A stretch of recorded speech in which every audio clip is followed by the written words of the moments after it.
It's been 8 months since Richard Brennan wired $340 million to Indonesia. 8 months of promises, 8 months of excuses. And now, his board of directors has had enough. The production reports, delayed. The drilling updates, missing. The revenue projections Richard sold them on, nowhere to be found. Someone finally asks the question everyone's been avoiding. Has anyone actually seen these oil fields? Richard stammers. He deflects. He talks about logistics and bureaucracy and Indonesian regulations. But the room isn't buying it anymore. A vote is called. 15 hands go up. The decision is unanimous. They're sending their own team. Meet the inspection crew. 2 petroleum engineers from Houston, 1 Indonesian translator who's worked in the oil industry for 20 years. Their mission is simple. Fly to Sumatra, drive to the coordinates, verify the wells, take samples, confirm production capacity. Standard procedure. Except this time, there's nothing standard about what they're about to find. They arrive in Indonesia 3 days later. The coordinates David Chen provided are deep in the rainforest, hours from the nearest city.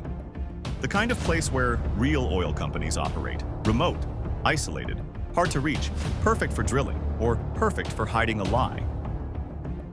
2 hours into the jungle, the lead engineer notices something. No tire tracks, no supply trucks, no workers, no anything. He's been to oil sites across 3 continents. They're loud, busy, chaotic. This place? Dead silent. They double-check the GPS. This is it. This is the exact location listed in the contracts. The exact coordinates where $340 million is supposed to be drilling oil. But there's no derrick, no pipelines, no storage tanks, no power lines, just a few rusted pipes shoved into the dirt. Props, theater.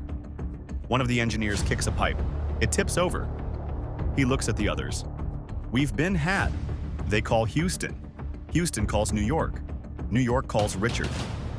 And Richard's world starts to collapse in real time. But the engineers aren't done. They want answers. They demand to meet the Indonesian officials who signed off on the project, the Ministry of Energy representatives, the environmental inspectors, the regional permit officers, the ones Richard himself met with in Jakarta, the ones who shook his hand and smiled for photos. The government office has no record of the project. No permits were ever filed, no environmental assessments conducted, no approvals granted. The officials Richard met? Fake. The translator does some digging, finds one of the government official on social media. Turns out he's a drama teacher, stage actor.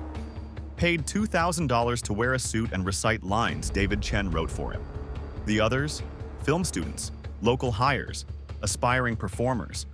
All of them rehearsed, all of them convincing, all of them gone. Back in Jakarta, David Chen knows. He knows the inspectors are asking questions. He knows the props won't hold up. He knows the actors won't stay quiet. His phone buzzes. A coded message from one of his associates. They're onto you. David doesn't panic. He's been planning for this. Over the past 8 months, he's been siphoning money out of the accounts, converting it, hiding it, cryptocurrency wallets, offshore accounts in the Caymans, bearer bonds in Singapore, $180 million, untraceable, untouchable. He books the next flight out. Dubai first, then Paraguay, maybe Montenegro after that. Countries with no extradition treaties. Countries where men like David disappear and start over. He clears security, grabs a coffee, sits at the gate. Boarding starts in 20 minutes. He's almost out. But 15 seats away, someone's been watching. An Interpol agent, an FBI financial crimes specialist, an Indonesian anti-corruption officer. They've been tracking David for weeks, monitoring his accounts, tracing his transactions, waiting for him to run. And now, he has. David Chen? He doesn't answer. They don't need him to.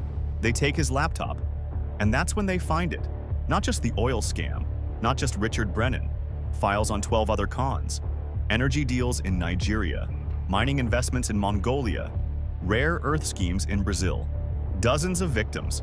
Hundreds of millions stolen. David Chen wasn't just a con man. He was an industry.